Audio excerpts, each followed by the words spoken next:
नमस्कार दोस्तों। आज की वीडियो में मैं बात करूंगा और जानकारी दूंगा एक कफ सिरप के बारे में। सबसे पहले मैं आपको उससे इंट्रोड्यूस करा देता हूं, फिर बात करते हैं अपने मेन कंटेंट में इसके विषय में कि ये किस काम आता है, क्या क्या इसमें साल्ट है। तो मेरे हाथ में जो शीशी है वो है एस्थाकाइंड। दो फेफड़े आपको बने दिख रहे होंगे। इस तरह की बोतल आती है, लाइफ स्टार कंपनी द्वारा ये निर्मित है। साथ में इसमें मेजरिंग कैप भी दी हुई है, जिसमें कि बकायदा एक ग्रीन लाइन, एक येलो लाइन, एक रेड लाइन दी हुई है। यानी कि बच्चों में कितनी देनी है और बड़े बच्चों में कितनी देनी है और साथ में एडल्ट को कितनी देनी है, मात्रा के हिसाब से वो कैप आपको दी गई हुई है। तो दोस्तों चलिए बात करते हैं अपनी वीडियो के मेन कंटेंट की और बात करते हैं इसके अंदर क्या क्या चीज़ है। तो इसके अंदर 3 साल्ट मिलाए गए हैं, जिसमें पहला है गुआफेनिसिन, साथ में है इसमें टर्बुटलाइन और उसके साथ में इसमें डाला हुआ है ब्रोमहेक्सिन।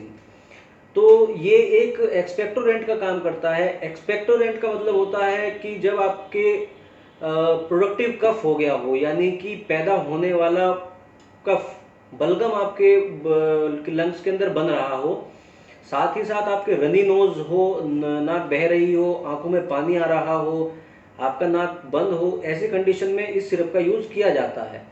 इस सिरप में एक खास बात यह है कि इसे शुगर फ्री पेशेंट भी ले सकते हैं। जिसको शुगर है वो ले सकते हैं, क्योंकि ये शुगर फ्री है। इसके अंदर कोई भी शुगर की मात्रा नहीं डाली गई है। तो अब दोस्तों बात कर लेते हैं कि ये किस प्रकार से काम करता है। इसमें जो टर्बुटालाइन है वो एक ब्रोंकोडाइलेटर का काम करता है। यानी कि आपके फेफड़ों में जो नलिकाएं जा रही हैं, जो एल्विलाइज हैं, जो सबसे एंड में जाकर आपके एक गुच्छेदार दोनों लंग्स में एल्विलाइज होती हैं, उसमें जब म्यूकस पैदा हो जाता है, जब कफ बन जाता है, तो आपको सांस लेने में थोड़ी सी तकलीफ महसूस होती है। उसके अंदर टर्बुटालाइन काम करता है उन एयरवेज को थोड़ा सा ब्रॉड करने में।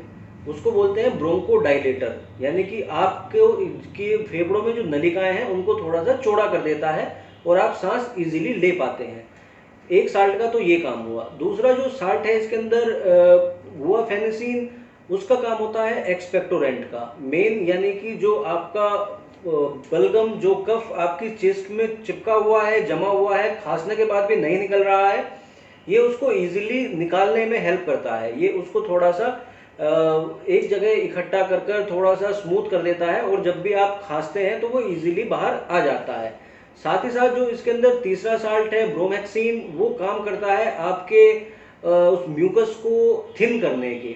यानी कि जो बलगम आपके कहीं पे जमा हुआ है वो उसको थिन कर कर आपकी नलिकाओं से हटा देता है। साथ में जब आप एक्सपेक्टोरेंट ले रहे हैं तो ब्रोमहेक्सिन ने उस लेयर को पतला कर दिया, म्यूकस को पतला कर दिया। एक्सपेक्टोरेंट ने जैसे ही आपने कफ की तो इजीली आपके मुंह में आ गया और आप उसको थूक सकते हैं इजीली।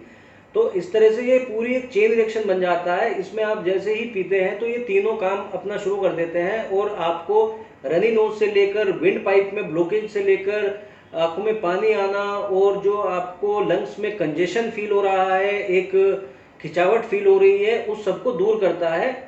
तीनों अपने अपने काम के तहत जब ये अपना रोल में आते हैं तो ये तीनों को जो है उसको निकाल देते हैं। अब दोस्तों बात करते हैं इसके साइड इफेक्ट्स को लेकर।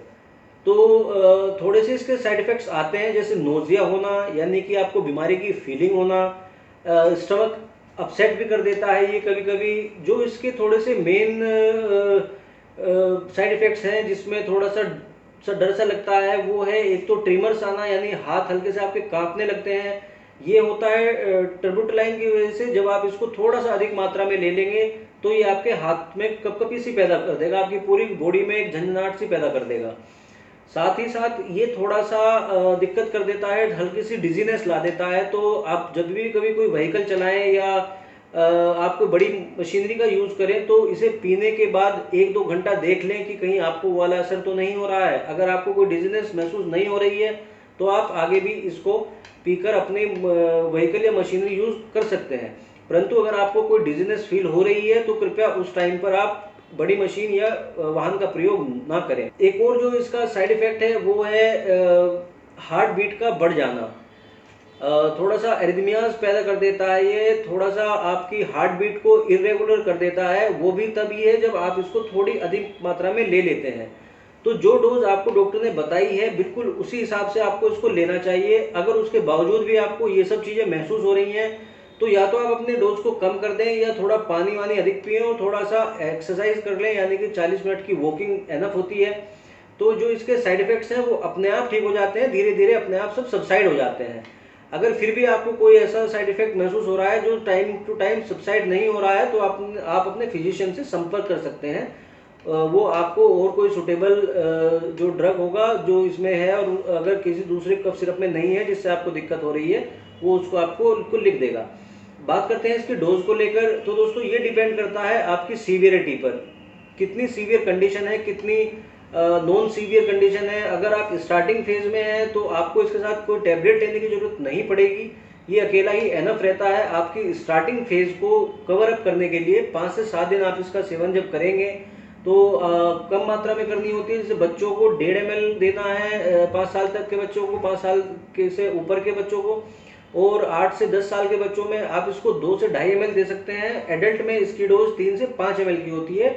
दिन में 3 बार आप इसका सेवन कर सकते हैं। अगर इस मात्रा में आपको ट्रिमर्स टाइप के या इस तरह के कोई डिजीनेस टाइप का कोई साइड इफेक्ट आ रहा है तो डोज को एडजस्ट कर लें, थोड़ा सा कम कर लें, और साथ में आप पानी का सेवन अधिक करें। ये धीरे धीरे अपने आप गायब होता चला जाएगा, आपको साइड इफेक्ट्स फिर महसूस नहीं देगा। छोटे बच्चों में क्या दिक्कत होती है कि वो खासकर बलगम को बाहर नहीं निकाल पाते। तो ये क्या काम करता है कि जब छोटा बच्चा लेता है और कफ करता है तो वो जब खांसी करने के बाद थोड़ा सा नीचे जाता है तो वो पोटी के रास्ते उसका जितना भी कफ है वो सब निकल जाता है। इसकी जो लेने की ड्यूरेशन है वो 5 से 7 दिन होती है। अगर 20 दिन के अंदर अंदर आपको वही समस्या दोबारा उत्पन्न हो रही है तो फिर ये टाइम आता है कि आप अपने फिजिशियन से संपर्क करें, और जो भी आपका डॉक्टर आपको सुझाव देता है जैसे एक्सरे वगैरह कराना, तो आप उसको कराकर डॉक्टर को अवश्य दिखाएं। सीवियर कंडीशंस में डॉक्टर आपको इसके साथ में कोई एंटीबायोटिक चलाएगा, कोई मेडिसिन चलाएगा, या आपको कुछ इनहेलर के रूप में भी देगा इनहेल करने के लिए। उसके साथ में अगर ये देता है तो इसकी डोज जितनी और जितने दिन तक डॉक्टर बताए उतने दिन ही लें। अगर आपको पता चला कि आज आप बहुत सीवियर कंडीशन में हैं, डॉक्टर की मेडिसिन के बाद आप दूसरे या तीसरे दिन अच्छा महसूस कर रहे हैं, तो भी आप इसका सेवन तत्काल ना छोड़ें।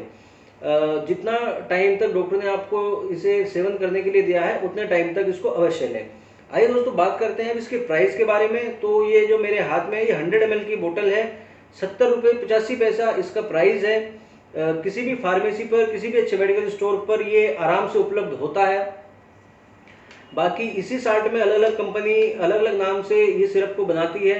जो भी आपको उपलब्ध हो आप उसको लेकर सेवन कर सकते हैं। तो दोस्तों आज की वीडियो में बस इतना ही। अगर आपको इसके विषय में कोई और जानकारी चाहिए हो तो नीचे कमेंट में लिख दें, कोशिश करेंगे हम कि जल्द से जल्द आपके क्वेश्चंस का आंसर दे सकें। अगर आपको मेरी वीडियो अच्छी लगी हो तो कृपया एक लाइक दें। साथ में मेरा ये चैनल हिंदी मेडिसिन रिव्यूज़, इसको सब्सक्राइब कर लें। साथ में लगा हुआ घंटी का बटन दबाकर छोड़ दें ताकि मेरी आने वाली वीडियोस का नोटिफिकेशन आपको समय समय पर मिलता रहे। आज के लिए इतना ही दोस्तों, अपना बहुत ध्यान रखें, स्वस्थ रहें, खुश रहें। नमस्कार दोस्तों।